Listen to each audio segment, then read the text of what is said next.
ભરવા માટે નથી, જિંદગી અખંડ આનંદમાં રહેવા માટે અને જિંદગી ભગવાનની ગોદમાં બેસવા માટે. તમને બધાને ભગવાન સ્વામિનારાયણ તેડવા લો આવી ગયા,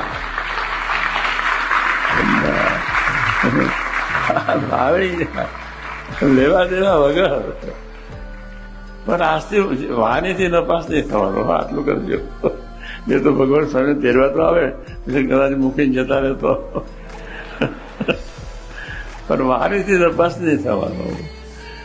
આપણે આંખથી યોગ્ય જોવાનું, જો સાંભળજો, આપણે આંખથી ડાફોરિયા નહીં મારવાનો, કાનથી યોગ્ય સાંભળવાનું અને જીભથી યોગ્ય બોલવાનું. આટલું આપણે કરીશું એટલે જય સ્વામિનારાયણ ભગવાન તો આપણે થઈ જવાના, પ્રભુ આપણે ભેટવાના. જય સ્વામિનારાયણ.